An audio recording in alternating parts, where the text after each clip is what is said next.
acreditem, o Brasil tem jeito. Muito obrigado e viva o 7 de setembro.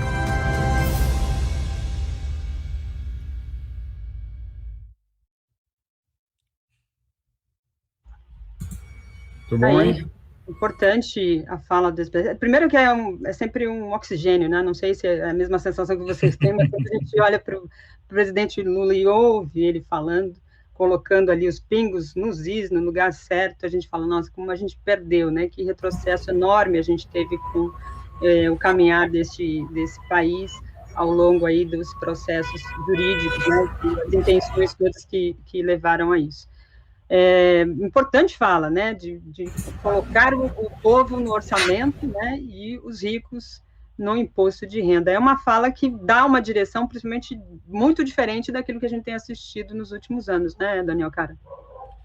Exatamente. Bom, primeiro que a gente percebe até, a Day aqui, a gente fica visivelmente emocionado, né? O Aquiles também. O Aquiles, ele é mais durão do que a gente, viu, Day? Descobri isso agora. Nada, cara. Eu tava só esperando aqui uma chance para dizer assim, que saudade de ouvir um presidente que cuida da gente, né, cara?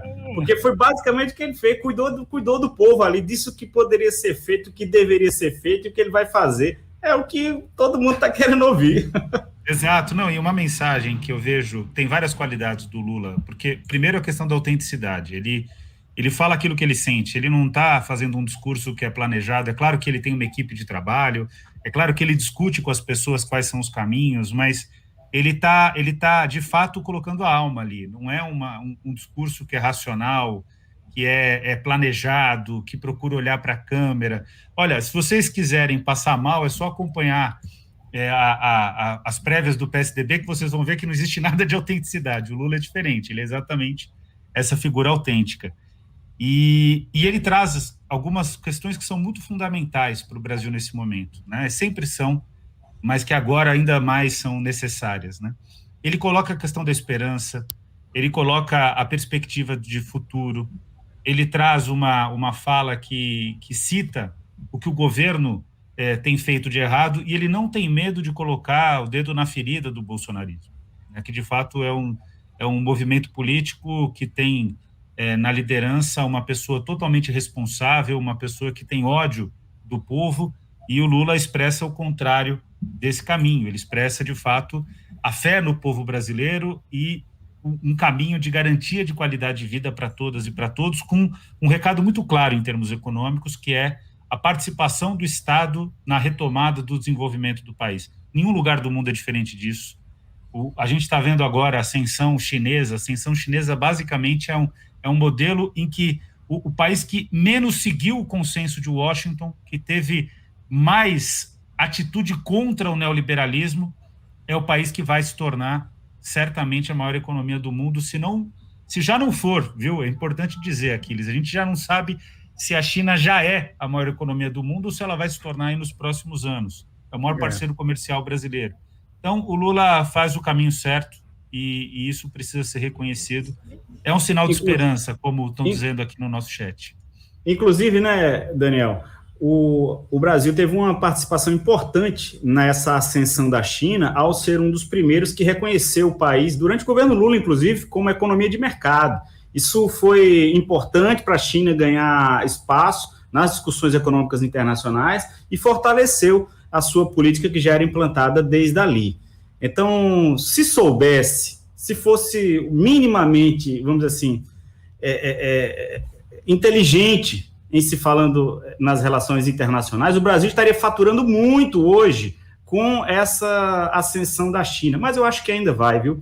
Acho que o Lula aí retornando, eu acho que os próprios chineses têm essa visão, não sei se você tem essa impressão, mas as entrelinhas do embaixador chinês aqui no Brasil, ele diz claramente isso, olha, as relações do Brasil são sólidas, são atemporais, né? Então, assim, a China está dizendo em outras palavras, olha, Brasil, resolva aí, tira esse fascista aí do poder, retome a democracia, retome os laços de fraternidade que unem os dois países, que a gente tem um caminho longo pela frente. E tem, os dois países estão interligados. O Brasil não vive mais sem a China, e a China também precisa do Brasil. Exatamente. Não, e o que é importante ressaltar disso que você está trazendo é que nós tínhamos oportunidade de caminhar ao lado de de China e Rússia, e da Índia também, que é fundamental na estratégia global, e África do Sul, como uma proposição de uma nova ordem global, em que os países do G77, que o Brasil historicamente sempre esteve junto com os países do G77, a gente tem que estar junto dos nossos, né? E era dessa maneira que vinha a política internacional do presidente Lula com o chanceler Celso Amorim, que, na minha opinião, não tem nenhum chanceler que se compare a ele, pelo menos na redemocratização do Brasil. Certamente ele está muito à frente de todos os outros, né? E o fato é que o Brasil teve muitas oportunidades que foram abertas e que estavam sendo exploradas, tanto no governo do Lula, no governo da Dilma também, com menos intensidade, na minha opinião. Essa é uma questão que eu acho que deve ser revista, né? Agora, isso tudo passou.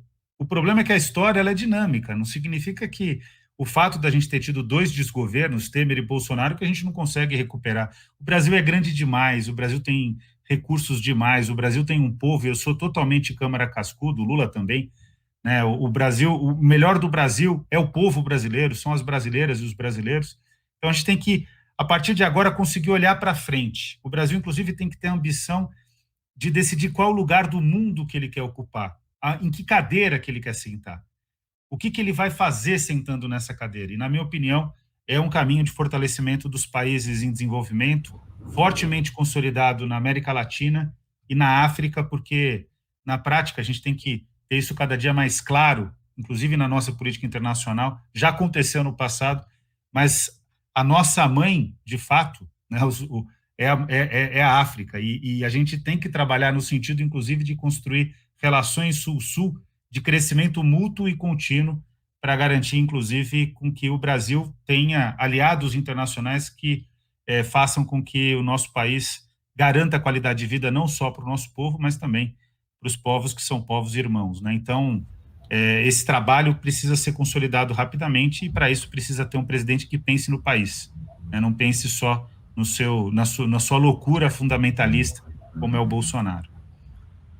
Dai, eu queria te ouvir, não sei se você falei aí, mas só queria fazer um adendo que ele não tocou nessa questão da tensão das manifestações de amanhã, né? Ele não dirigiu uma palavra ali para quem estava esperando, é para ir, não é para ir, o senhor vai, o senhor não vai. Eu acho que ele ficou um pouco acima disso e mandou a mensagem como um estadista, né? Ele não entrou nessa questão, vamos dizer assim, tática de amanhã, né? Isso, o fato dele não ter mencionado também foi estratégico, né? Porque estava todo mundo ali meio que esperando alguma palavra dele nesse sentido, ou não, ou era só eu que estava esperando. Estava esperando, Daniel? Olha, é delicada essa questão, né? Porque o que acontece? A gente teve todo um trabalho para tentar fazer com que as nossas manifestações acontecessem antes. Provavelmente ali, já teria que ter sido ontem, né? Mas entre sábado, domingo ou hoje mesmo, segunda, né? O ideal teria sido no domingo. Só que são muitos movimentos e quando você é voto vencido, você tem que respeitar a maioria. Amanhã eu vou estar na atividade aqui em São Paulo, no Anhangabaú, vou participar da atividade, vou ajudar a organizar, quer dizer, isso é a maneira como eu posso colaborar. A questão concreta é que a gente tem que compreender o papel de cada um nesse processo. E existem aqueles que devem fazer o trabalho de puxar a corda, que somos nós, né, que movimentos sociais, partidos, militantes, etc., que vão puxar a corda no sentido de demonstrar que tem resistência democrática, e mais do que isso, existe vigor democrático na sociedade civil brasileira.